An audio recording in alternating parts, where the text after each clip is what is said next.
प्राचीन काल में बनी इन सभी जगहों को देखकर हमारे मन में एक सवाल आता है कि जिन लोगों ने ये अद्भुत आश्चर्य खड़े किए, क्या सच में उनके पास हमसे ज़्यादा एडवांस टेक्निक मौजूद थी, या फिर उन्होंने सिर्फ कुछ प्रिमिटिव टूल्स यानी पत्थरों से बने औजारों से ही आश्चर्य निर्माण किए। ये एपिसोड देखने के बाद आपको यकीन हो जाएगा कि उस जमाने में ऐसी एडवांस टेक्नोलॉजी ज़रूर मौजूद थी जो इन सभ्यताओं के साथ ही विलुप्त हो गई और आज हमारे लिए एक रहस्य बन गई है। साउथ अमेरिका की बोलिविया में स्थित पुमा पुंकु और टिवुनाकु, ये दोनों जगह कुछ ऐसे ही सवाल खड़े करती है। आज हम इन जगहों के बारे में आपको कुछ ऐसी बातें बताएंगे जो आपको यकीन रखने पर मजबूर कर देगी कि ये जगह इंसानों ने नहीं बनाई थी। यहाँ पर बहुत सारे पत्थर पाए गए हैं जो आज तक पाए गए पत्थरों में सबसे बड़े और सबसे अलग है, जिनका वजन 100 टन से भी ज्यादा है। इन पत्थरों की खास बात है इन पर की गई जटिल कारीगरी। इन पत्थरों को ऐसे आकार दिए गए हैं कि मानो ये करने के लिए किसी मशीन का सहारा लिया गया हो।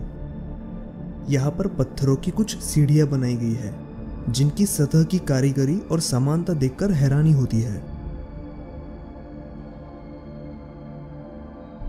कुछ आर्कियोलॉजिस्ट का कहना है कि ये जगह 2000 साल पुरानी है, लेकिन 1945 में शोधकर्ता और इंजीनियर आर्थर पोजनांस्की, जो इस जगह की खोज करने वाले सबसे पहले शोधकर्ता थे और जिन्होंने कुछ दशकों तक यहाँ समय बिताकर अभ्यास किया था, उन्होंने ये दावा किया है कि ये जगह करीब 17,000 साल पुरानी है।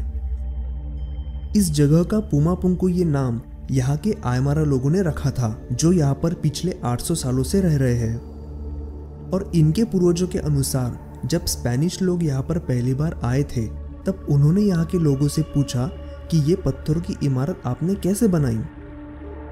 तब यहाँ के लोगों ने उन्हें ये जवाब दिया था कि ये जगह हमने नहीं बनाई है, ये जगह भगवान ने बनाई है, और वो भी सिर्फ एक रात में। लॉस्ट एडवांस टेक्नोलॉजी का सबसे बड़ा सबूत है यहाँ पर मिले ये पत्थर, जिनका आकार अंग्रेजी के कैपिटल लेटर एच जैसा है, और ये एंडेसाइट पत्थरों से बने हुए हैं जो एक मजबूत पत्थर माना जाता है। ये पत्थर एक सीधी लाइन में रखे हुए हैं।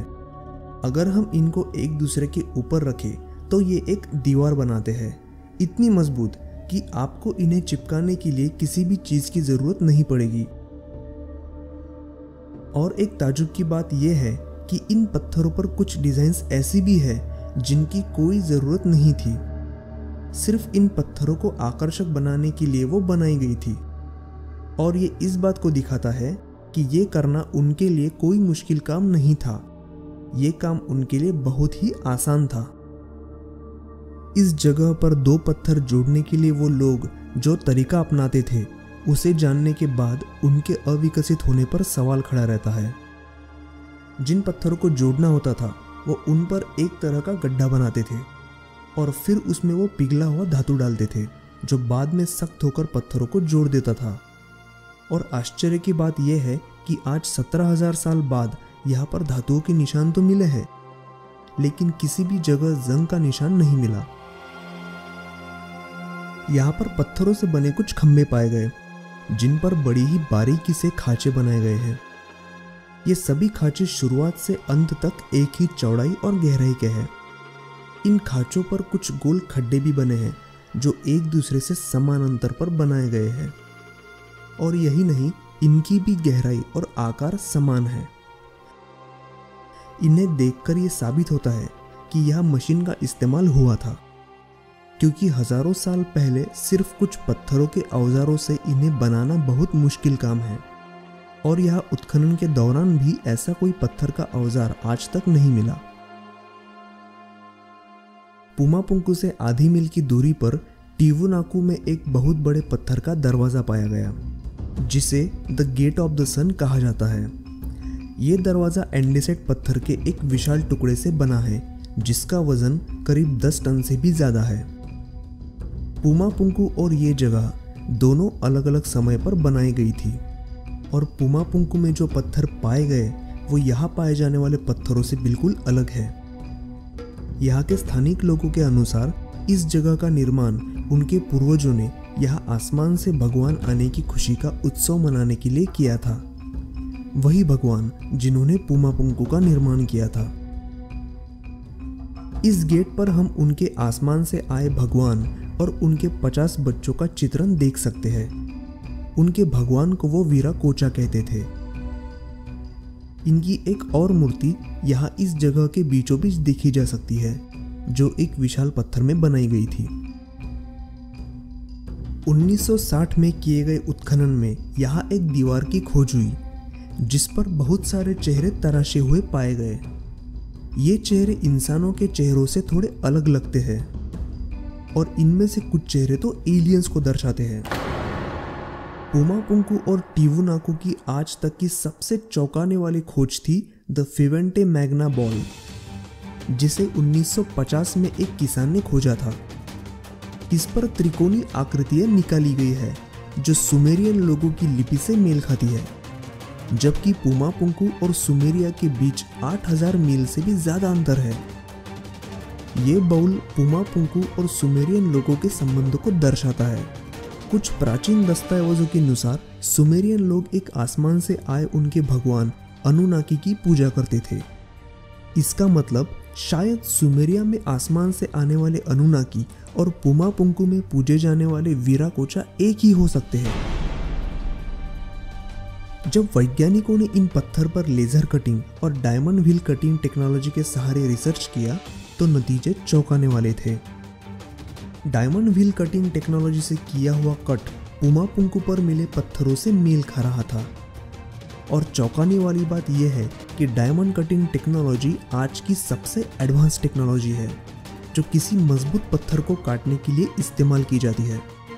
टिवुनाकु जैसा कुछ बनाने के लिए प्लानिंग की ज़रूरत थी और इसी के साथ मैथमेटिक्स, डिज़ाइनिंग, इंजीनियरिंग और जियोलॉजी का थोड़ा बहुत ज्ञान होना भी ज़रूरी था।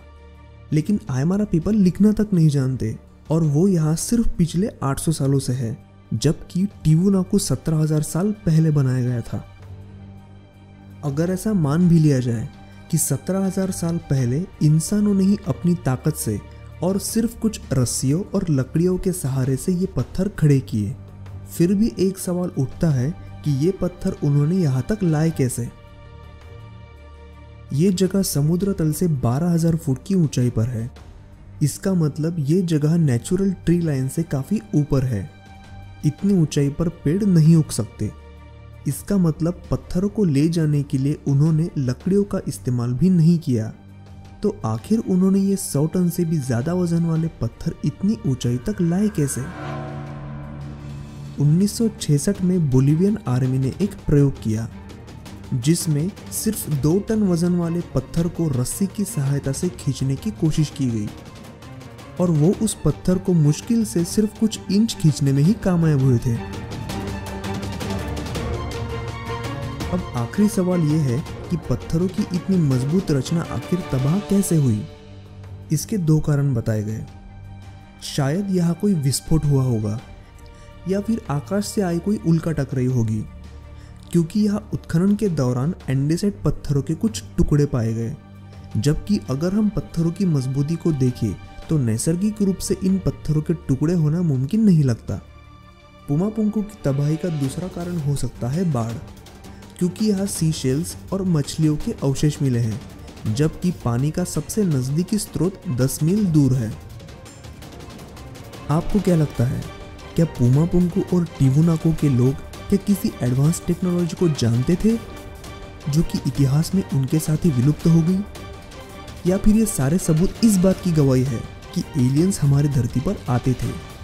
ये एपिसोड आपको कैसा लगा प्लीज़ कमेंट करके बताइए, और अच्छा लगा तो इसे लाइक और शेयर कीजिए और हमारे चैनल को सब्सक्राइब कीजिए।